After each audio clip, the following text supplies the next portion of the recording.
갈릴리 지역을 다스리던 분봉왕 헤롯은 깜짝 놀랐습니다. 분명히 그가 죽였다, 당연히 그가 죽였다, 그리고 그는 죽었다라고 알고 있는 그 요한이 다시 살아난 것과 같은 일들이 그의 귀에 들렸기 때문입니다. 세례를 베푸던 그 요한과 너무나도 유사한 사람이 등장했습니다. 그래서 헤롯은 너무나도 깜짝 놀랐습니다. 그 요한과 너무나도 유사한 말과 사역들을 하여 그의 귀에 들리는 것은 선지자다 또는 세례 요한이 살아 돌아왔다라는 말이 들리기 시작했기 때문입니다. 바로 이것은 예수님에 대한 이야기를 들은 것이고 예수님의 제자들의 소문을 듣고 그가 생각한 바입니다. 이 본문에 등장하는 헤롯, 이 헤롯은 당시 헤롯 가문의 여러 헤롯들 중에 한 명입니다. 성경에 이제 헤롯이 많이 나옵니다. 다 같은 헤롯이 아니고 오늘 나타나는 헤롯도 우리가 처음에 예수님께서 베들레헴에 태어나실 때에 그 예수님을 가족을 핍박했던 그 헤롯, 그 헤롯과는 다른 헤롯임을 우리가 알아야 하겠습니다.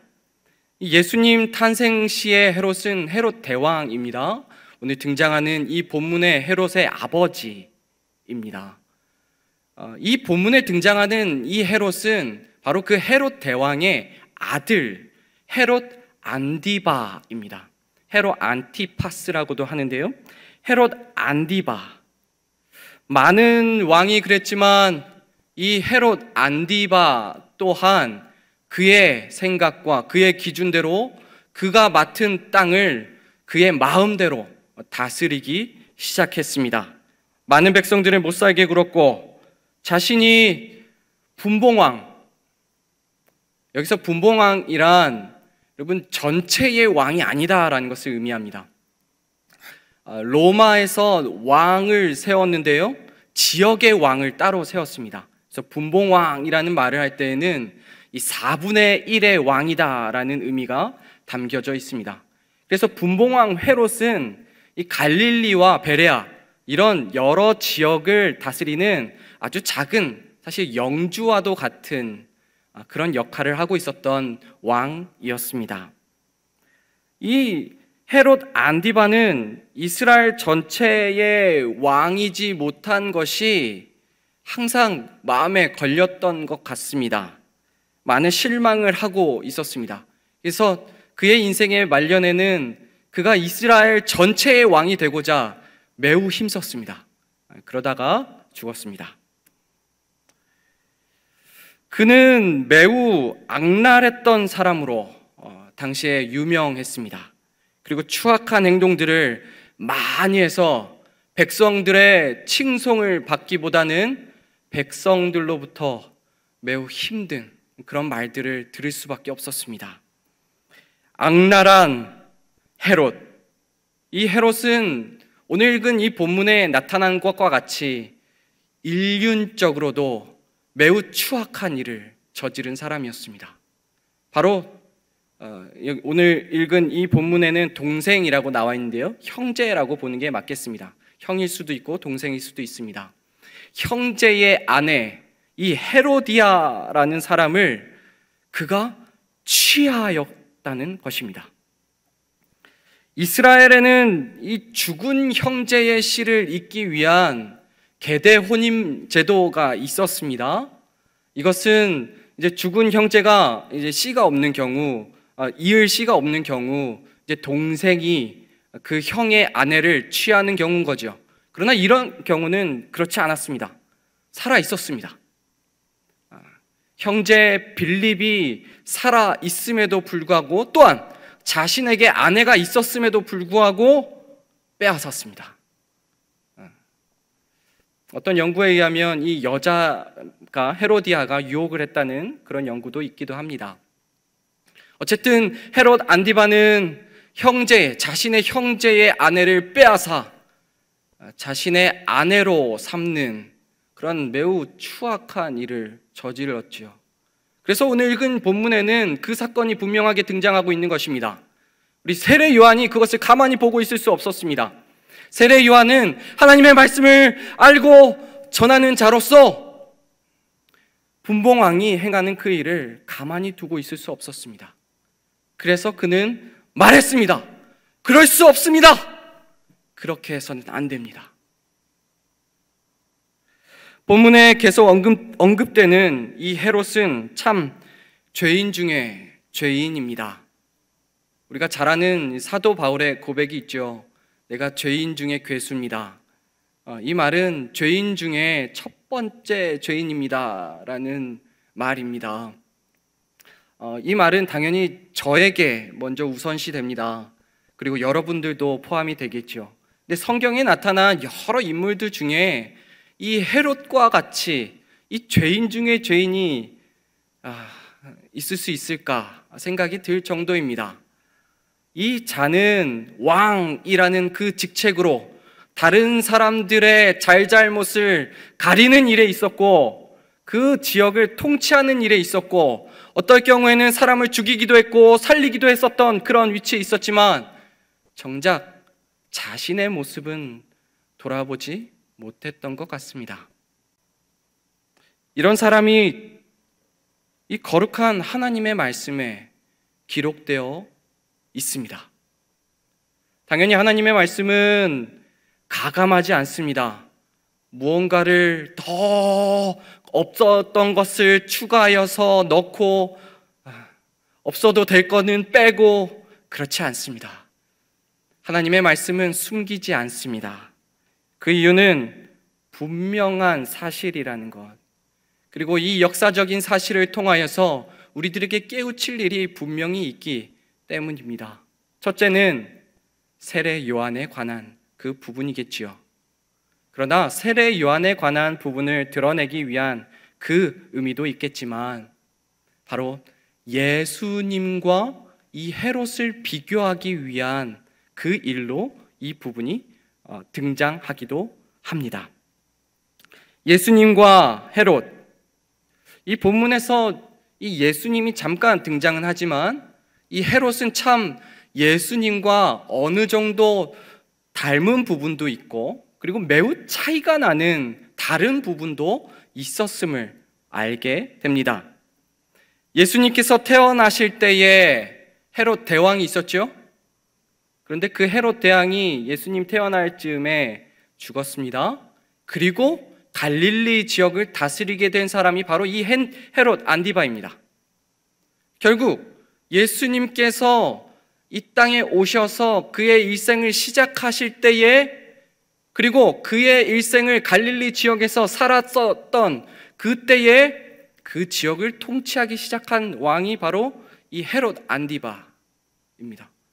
결국 그 지역도 매우 유사하고 그 시기도 굉장히 많이 겹치고 있음을 보게 됩니다.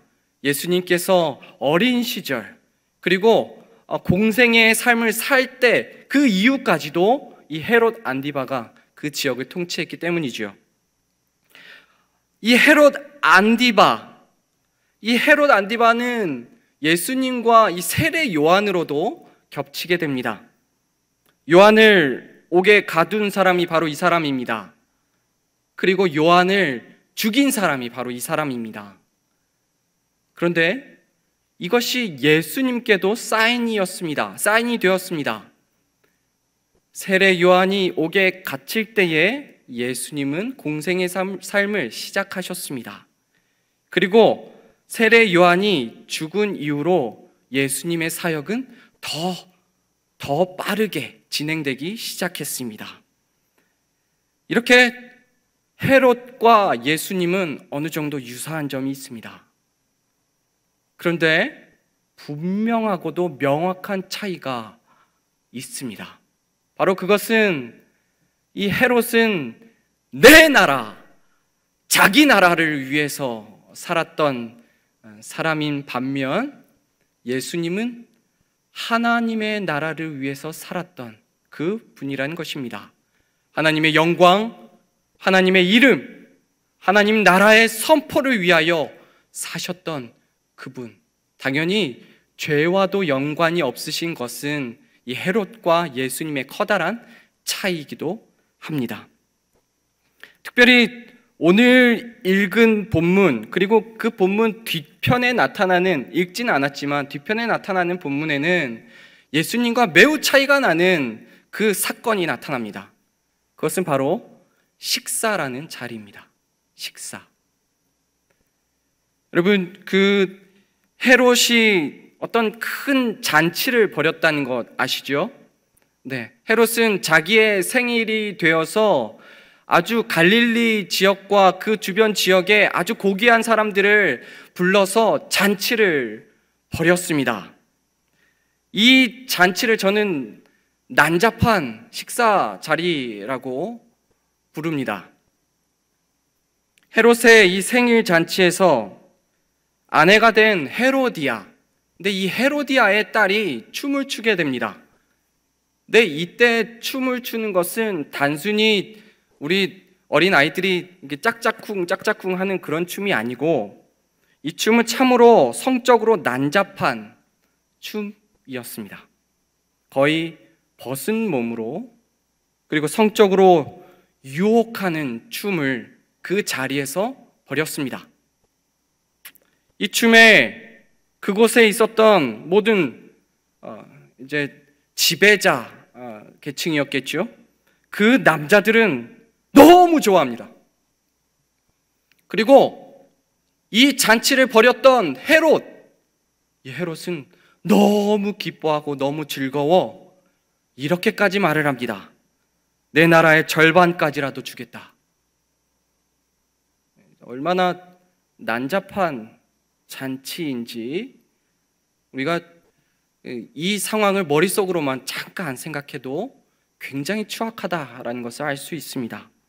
이 난잡한 식사 자리는 더럽고 오만하며 음란과 죄악이 가득했습니다. 그리고 이 이후에는 사람을 죽이는 것이 어떤 이의 목적이 되었고 소원이 되었고, 그리고 결국 세례 요한의 죽음이 어떤 사람들에게는 즐거움이 되었다라는 사실, 너무나도 추악하고 난잡한 잔치, 식사 자리가 이것이었습니다. 그런데 반대의 식사 자리가 있었습니다.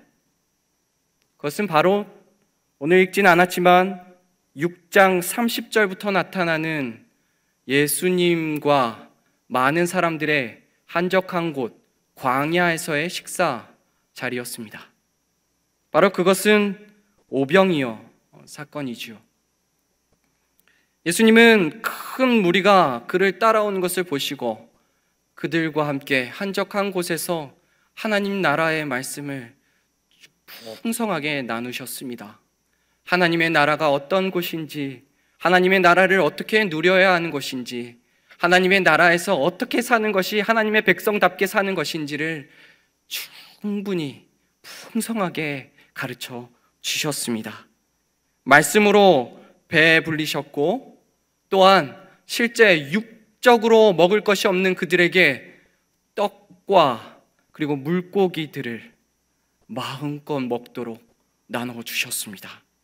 바로 광야이지만, 한적한 곳이었지만, 그 어떤 음악, 악기, 그 어떤 춤, 이런 부분들이 없었지만 이곳에는 회복이 있었고, 이곳에는 위로가 있었고, 은혜가 가득했습니다.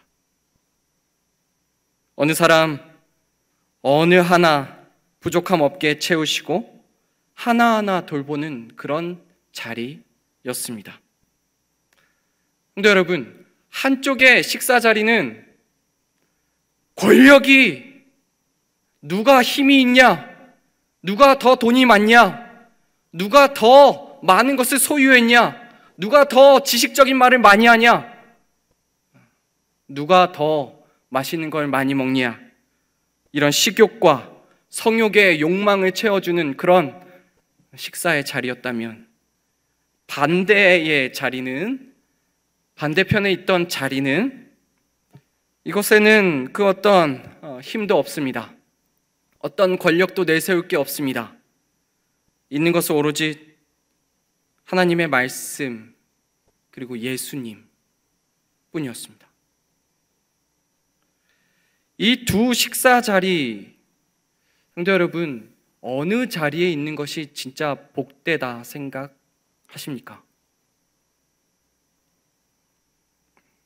누구와 함께하며 어느 자리에 있으면 좋겠다. 실질적으로 우리가 살아가는 그런 삶의 모습을 돌아볼 때에 사실 광야에 있는가? 아니면 화려한 그런 식사의 자리에 있는가? 한번 돌아보면 좋겠습니다. 오늘 여기까지 우리는 헤롯의 매우 추악한 모습을 보게 되었습니다. 헤롯은 다스리는 자의 위치에 있었지만 전혀 백성들의 본이 되지 못했습니다. 그리고 세례 요한, 선지자까지도 그는 죽일 정도의 커다란 죄를 짓고야 말았습니다.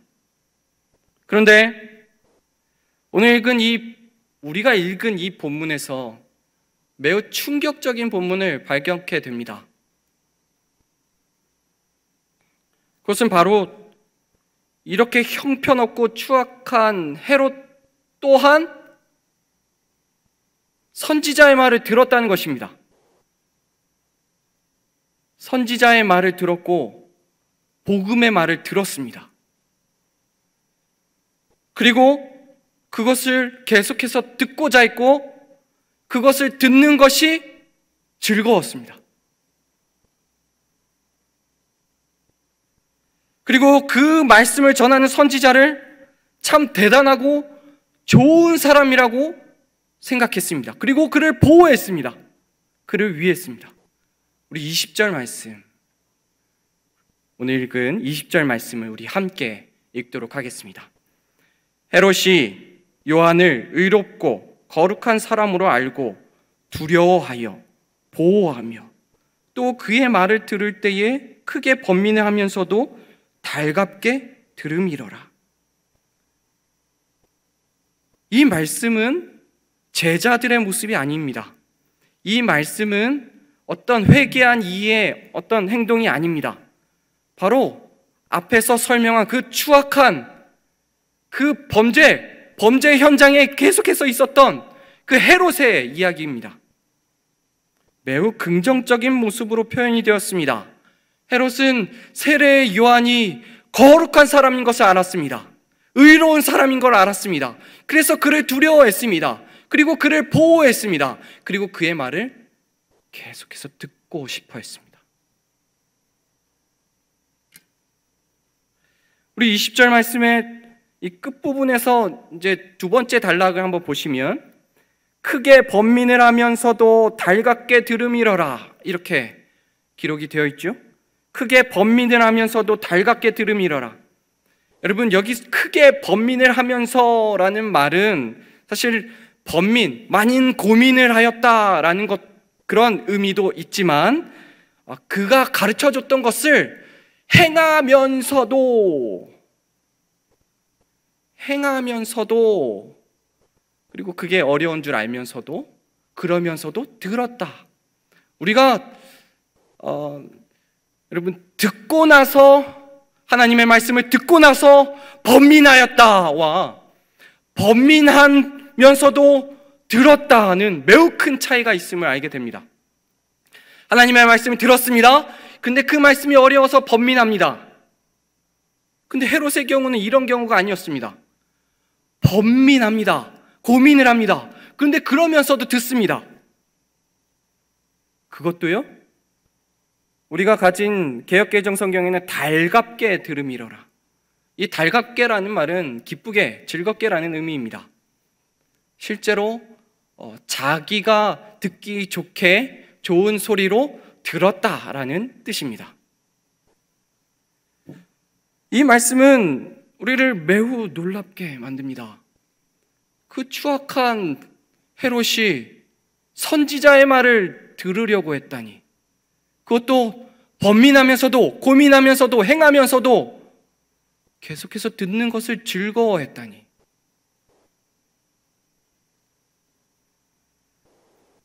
세례 요한은 분명하게 전했을 것입니다. 회개하라! 천국이 가까이 왔느니라! 이것은 그에게서 떼려야 뗄 수 없는 복음 메시지였습니다. 회개하라! 천국이 가까이 왔습니다. 분명히 이 말을 헤롯 또한 들었을 것이고 번민하면서도 즐겁게 받아들였을 수 있습니다. 여기에서 헤롯이 들었던 자세는 매우 좋은 모습입니다. 이 본문만, 이 20절 말씀만 가지고 보면 헤롯은 매우 긍정적인 사람입니다. 그는 말씀 앞에 준비가 된 자입니다. 그는 말씀 앞에 어떻게 들어야 하는지를 우리에게 어느 정도 가르쳐주는 사람일지도 모릅니다. 그러나 무언가가 잘못됐습니다. 행하면서 즐겁게 들었지만 무언가가 잘못됐습니다. 무언가가 어긋났습니다. 무언가가 잘못된 방향으로 나아갔습니다. 무엇이 잘못된 것입니까? 무엇이 잘못된 것입니까? 우리는 씨 뿌리는 자의 비유를 통해서 네 가지 이 밭의 그런 부분들을 알고 또 많이 들어왔습니다. 길가, 돌밭, 가시떨기밭, 좋은 땅. 우리 마가복음에는 4장에 나타나는데요. 이 4장 이후에 나타나는 사람은 이 네 가지 땅에 어느 정도 비유해 볼 수 있습니다. 이 돌밭과 가시떨기밭에 매우 유사한 경우가 바로 이 헤롯의 경우임을 우리는 직감적으로 알게 됩니다. 우리 돌밭은 이렇습니다. 4장 16절에서 17절 말씀인데요. 말씀을 듣습니다. 즉시 기쁨으로 받습니다. 우리 17절 말씀이요. 그러나 그 속에 뿌리가 없어 잠깐 견디다가 환난이나 박해가 일어날 때 넘어지고야 맙니다. 바로 이것이 돌밭의 경우입니다. 또 다음 가시떨기밭은 이렇습니다. 우리 18절 19절인데요. 바로 여기에서도 말씀을 듣습니다. 그러나 19절 말씀이요. 세상의 염려와 재물의 유혹과 기타 욕심이 들어와 말씀을 막아 결실하지 못하게 되는 자. 우리가 헤롯의 경우가 듣지만 그 들음이 삶이 되지 못했음을, 기쁘게 들었지만 삶으로 나타나지 못했음을 우리가 보며 이 돌밭과 가시떨기 밭의 모습을 생각할 수밖에 없는 것입니다. 씨 뿌리는 자 비유에서는 이 기쁨으로 말씀을 들으나 이 단어가 분명히 나타납니다. 그런데 오늘 읽은 이 말씀의 기쁨과는 조금 다른 단어이긴 합니다. 그러나 어쨌든 이 헤롯은 기쁨으로 들었습니다. 즐거움으로 들었습니다. 자기의 귀에 유익하다라는 생각으로 들었습니다. 다 들었습니다. 그러나 그것이 정말 그의 마음에, 그의 삶에, 그의 행동에, 그의 인생에 영향을 미치지 못했다는 것, 우리가 너무나도 잘 압니다. 이와 같이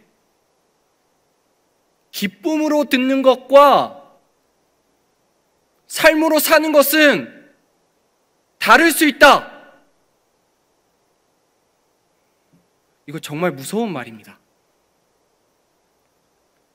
왜냐하면 우리도 지금 말씀을 듣는 자리에 나와 있고 말씀을 아는 자리에 있고 기쁨으로 이 자리에 나왔을 수 있는데, 그러나 기쁨으로 들으나 그것이 우리의 믿음이 아닐 수 있고 우리의 삶이 아닐 수 있다는 것입니다.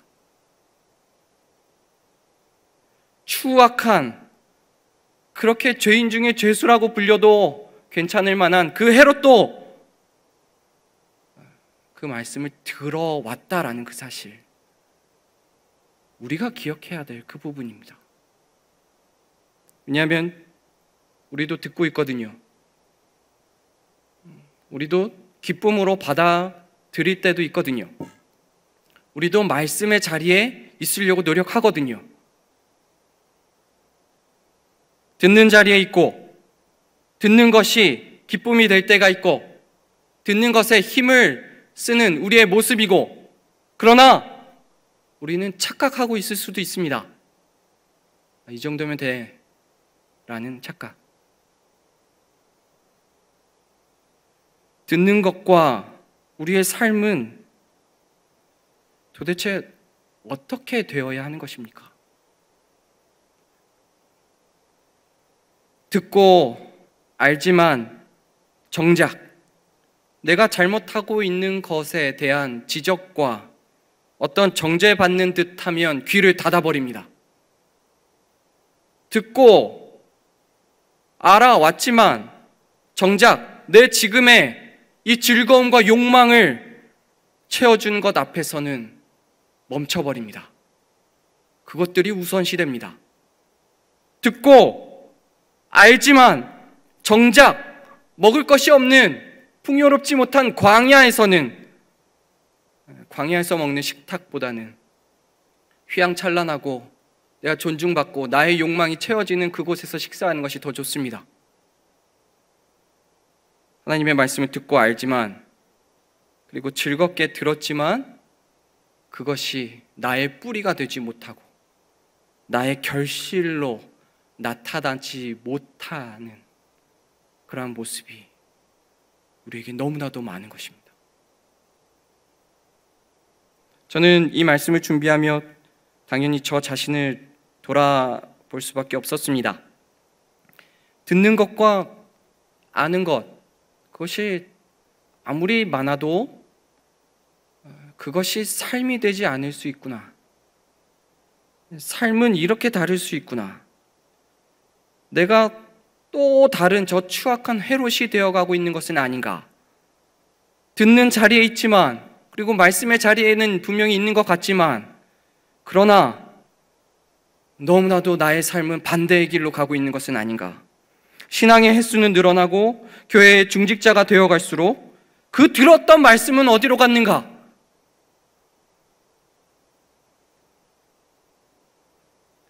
우리 이러한 들음과 삶의 관계에 대해서 하나님은 히브리서 4장 2절 말씀을 통하여서 우리에게 분명하게 일깨워 주십니다. 그들과 같이 우리도 복음 전함을 받은 자이나 들은 바 그 말씀이 그들에게 유익하지 못한 것은 듣는 자가 믿음과 결부시키지 아니함이라. 아멘. 듣는 자가 믿음과 결부시키지 않을 때 그것은 들음으로 끝납니다. 믿는 자가 믿음과 결부하게 될 때에 그것은 삶으로 드러납니다. 매우 작은, 매우 작고 어떻게 보면 보이지 않는, 증명해낼 수 없는 아주 추상적인 그 개념인 것 같지만 이것은 너무나도 분명한 하나님의 말씀입니다. 듣는 자가 믿음과 결부하여 그것이 우리의 삶이 되는 것입니다. 완전히 하나님의 말씀을 수납하고 나의 것을 포기하고 또한 나의 어떤 것을 항복하고 내려놓고 하나님의 말씀이 진리임을 알고 그 진리가 혹 나를 아프게 하더라도 그 진리로 나의 삶을 바꾸고 나의 습관과 나의 죄된 부분을 도려내고 비록 내가 희생되고 내가 아프고 내가 연약해지더라도 다른 사람에게 보일 때 아무것도 아닌 사람인 것처럼 보이더라도 그 말씀 가운데 온전히 무릎 꿇고 엎드리고 순종하는 그 모습, 그것이 바로 믿음이 삶이 되는 것입니다. 성도 여러분, 복음을 듣지 못한 사람이 가장 불쌍한 사람이 아닙니다. 가장 불쌍한 사람은 복음을 들었는데도 변화하지 않는 그 사람입니다. 복음을 들었는데도, 듣는 그 자리에 있었는데도 전혀 삶이 변하지 않는 그 사람, 전혀 예수님과 상관없는 그 인생, 그것이 가장 불쌍한 인생입니다. 이 사실을 꼭 기억하시고 귀에만 머물지 않는 우리의 삶이 되기를 소망합니다. 귀에만, 듣기만, 그리고 기쁘게만 받아들임이 아니라 이것이 참 삶으로 드러나는 우리의 믿음, 그리고 우리의 인생이 되기를 소망합니다. 아멘. 기도합니다.